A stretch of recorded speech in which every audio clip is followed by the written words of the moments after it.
I'd like to talk to you a little bit about what happened to me with therapy with Ellie Lasser. I've been in therapy with her, and after working through some very personal problems, I came to the last personal problem that I had, and that was of being overweight, and being overweight a long, long time. And we decided, Ellie and I, that this might be a good thing for us to work on. So I came to her for help. Ellie did something very interesting in some of the times that I was with her. She gave me some information about the thalamus that I have in my body, and suggested to me that this was a very, very, very tired kind of thing and was not my friend and was not working for me. And the fault was with me because of the way I had mistreated it. If I could make a friend of the thalamus, if I could call on the thalamus to help me because it was my friend, that I might have some very, very good consequences. It seemed to me like it was very well worth trying because I had tried so many other ways and I have been so very unsuccessful. So I started working with this. Ellie gave me some therapy in terms of hypnosis, and I really felt for the first time that I was really talking to somebody. There was really something there that could help me. And I started eating when I started this diet, I had pain every time I was hungry. Real pain. I felt all the way up to here. And one of the times that I was sitting and had this pain and felt extremely hungry, I thought to myself, hey, thalamus, you're supposed to be my friend. Make that pain go away so that I will stop eating so much. I overeat. And lo and behold, the pain was there, but it was dulled. I was amazed. Many of us who have been enjoying overeating and have paid the price of overeating realize that we have ignored feeling full and have eaten through it. So because we have done that, the hypothalamus as a result, has become out of control, so to speak, broken. It hasn't worked any longer. It's out of balance. And this discussion today is a discussion of rebalancing it and resetting the set point so that we can lose weight. Now, Mary, when you came here the first time and we decided that we're going to do this, what was your thoughts about it? I was willing to try anything, but I wasn't too sure that it would work. But I was willing to go ahead and try because I had been so unsuccessful in the past in maintaining a weight loss after very, very strict and deprivation dieting. I would like to demonstrate to the audience how we contacted this part of you, the hypothalamus. And if you could just sit back, we're going to put Mary into trance and contact the hypothalamus, and I'd like the audience to notice how we do that. And your eyes won't close, Mary, until your inner mind gives you permission to see and feel and talk to the hypothalamus. And we're going to ask the inner mind to select one of the fingers on one of her hands to be the yes finger and to communicate with us through her inner mind. And there goes the yes finger signaling us. Thank you. I'd appreciate it if it would tell us which is the no finger, and one of the fingers on one of her hands will now say, I'm the no finger, by moving. And this is an involuntary movement which communicates from the inner mind, the other mind, to her fingertips. And I also would like now to ask, which is the I don't want to answer yet finger? There goes the little baby one on her left hand. Thank you, Mary. And thank your inner mind. So now, I would like Mary to go inside herself and go on a little journey through her brain and notice where the hypothalamus is located. Where is your hypothalamus signaling you? All right, right there. And what does it look like? Can you see it? Mm-hmm. How does it appear to you? It's bright yellow, it's a bar, and it's smiling. Wonderful. If you were to give it a voice, what would it say to you? Hi, I'm Hi. happy to see you. Good. Now, when you first contacted the hypothalamus, was it this color? And was it this friendly? No, Could you tell the audience what it was like when you first contacted it, please? it was bright red and very angry. Now, since you realize that you have mistreated or ignored or have not been aware of the hypothalamus, I suggested to you that you now befriend it and make it your friend and actually talk to it in a way that you might even apologize to it for the way that it has been treated in the past, because originally it was there for your well-being. It was originally there to set your weight at a proper, healthy weight.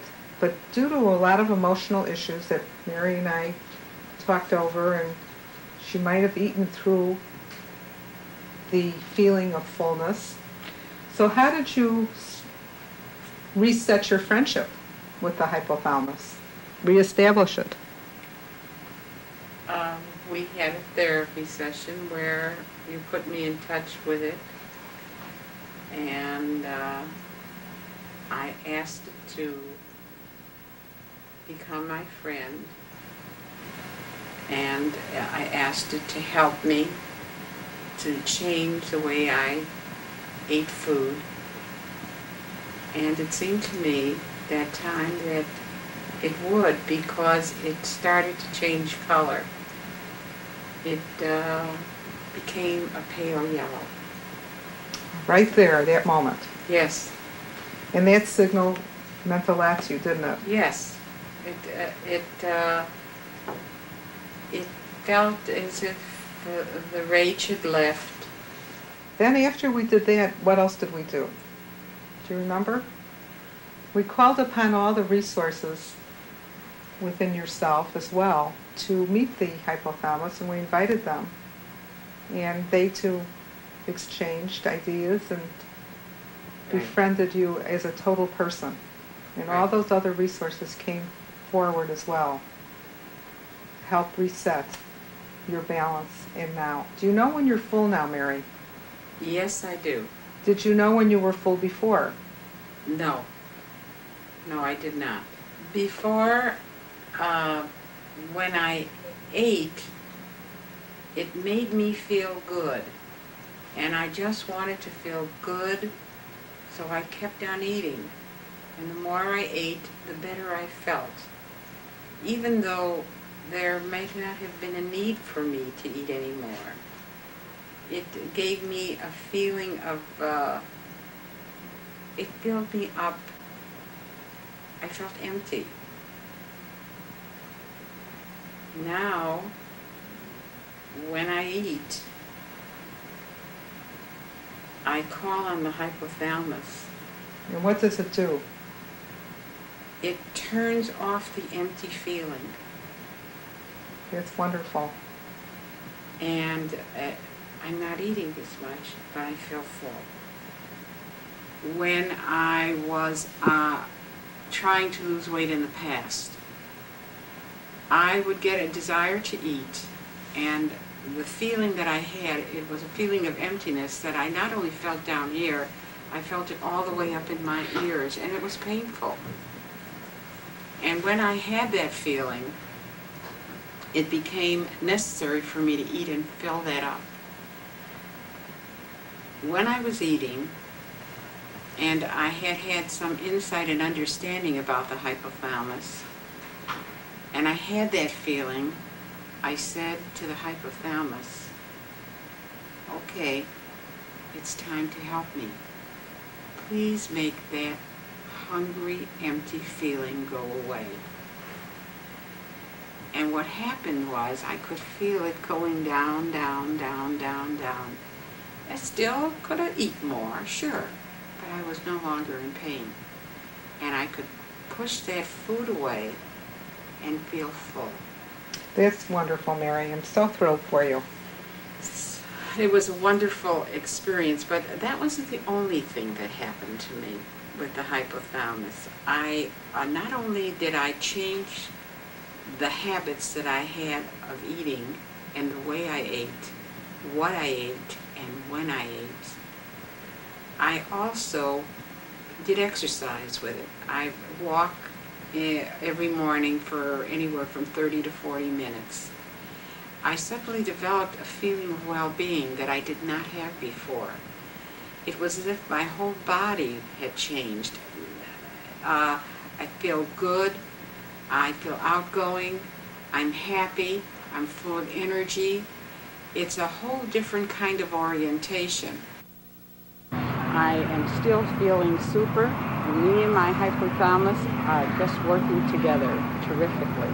Just come back from my exercise. It's early in the morning, and I haven't eaten my breakfast yet, but I will go and eat my breakfast, and I will eat my lunch, and I will eat my dinner. But my hypothalamus is telling me how much to eat and when to cut off. I'm still feeling terrific inside. I'm feeling wonderful. I have a feeling of well-being that I haven't had for a long, long time. I'm going to show you where I've lost my weight. And I've been eating in restaurants and I've lost this weight. I've had a change in my very being outside of the weight loss. I am able for the first time in my life to deal directly with anything that's totally frustrating for me, but in a direct way, rather than going to food. And because I'm able to do that, I don't go to food. My inner buddy, you know, I don't have to call on my inner buddy, my hypothalamus, as often as I did. But every once in a while I do, and it still helps.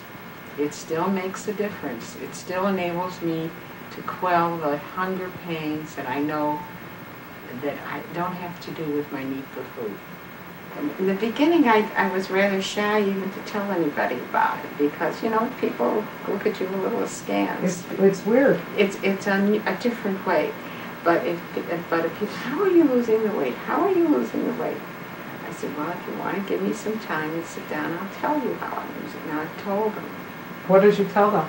I told them the truth, that I have a psychotherapist who helped me get in touch. First, helped me understand why I overeat. That was the first step.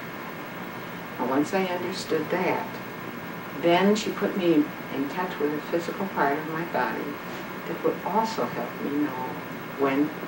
me not go through the hunger pains that I went through when I went on a strict diet. And accidentally, we both discovered that this was something I could call on at will. And because I could call on it at will, I'm able to eat small portions of food, and I'm able to deal with when my body says to me, hurry up, get something to eat, and gives me a hunger pain that I feel all the way up to my ears. Is that right? And it'll start, and I think to myself, that's it, help me.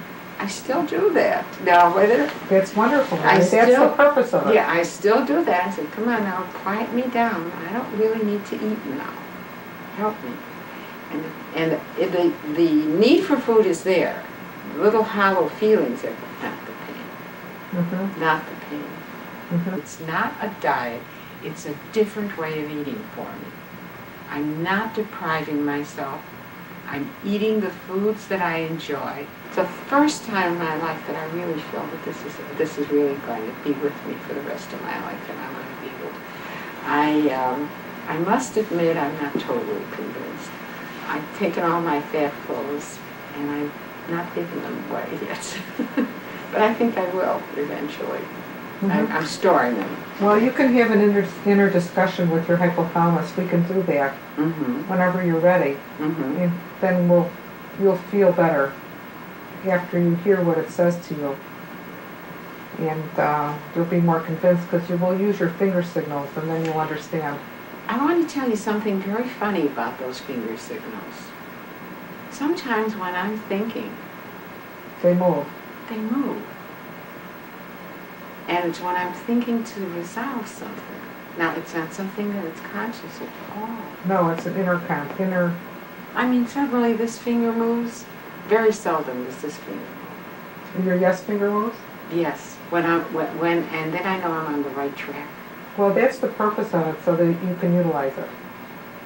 But that's something that I didn't realize, and when I'm very, very happy, this finger always moves. Isn't that marvelous? I mean, it really works. So then you have all of this working for you that we've done. Yes, it's like a very special present for me that You deserve it. It's been 7.5 years since Ellie and I started to work on my weight reduction. And here I am today. And of course you've heard exactly what has helped me so much, my hypothalamus, my friend thalamus, and it has helped me in the last 7.5 years not only to lose the weight in the beginning, which has always been easy for me, but that terrific problem maintaining the weight loss. And it has edged over into all aspects of my life. It's not only helped me maintain that weight loss, but it has given me a friend that I could always approach for anything that I need, let alone my weight reduction. So it has given me new kinds of feelings and relationships with other people. It has made me more centered. It has enabled me to look inside myself and see what's really happening with me in terms of myself, and not be so concerned about other things that are happening around me that I have no control over anyway. And I feel so good. Get up in the morning and I'm empty inside, and that's great. I don't have to be full anymore. So I'm in a really good place. And I'm learning a lot about myself. I have time to do other things than be involved with food. It's unimportant to me, the food. Food doesn't have the importance to me that it had before, and I don't have that empty feeling anymore that I used to have. It's gone, and the hypothalamus helps me with that. I'm just a lucky lady, I guess. Congratulations, Mayor. Thanks, Sally. From that region, not a lot, but a little bit at a time, and I'm feeling very well, and I'll probably be surprised when I see this film, because when I lose weight, I still think of myself of what I used to be before. So I'm looking forward to this filming, because Ellie says I look different, and I have to believe her. How much more did you lose since the last section of our last film? I think about 15 pounds. Okay, so it's over a year. So almost. What is the total? The total is 65 pounds. Okay, maybe you could stand up for the audience. Okay. And let's. Here I am. Wait a minute, now again. Not yet. Okay. The whole treatment is a side view, a front view, and the back is pretty much what it used to be. But it's different than what it used to be, and I'm happy with it, but I still don't see myself altogether this way. It'll take time, and I will. And I'm just about at the end of the dieting. But I'm not at the end of learning more about myself, feeling better about myself, and feeling peaceful, and living this day, and not being afraid of what's coming, or not getting too involved in what's happened in the past. This is the day I live. And that's my philosophy. And everything came together to get me to this place. And losing weight is a very big part, and yet a small part. The other stuff that's inside is what's really something. Wish it for everyone who wants it. It's a wonderful place to be. Congratulations. Thank you, Ellie.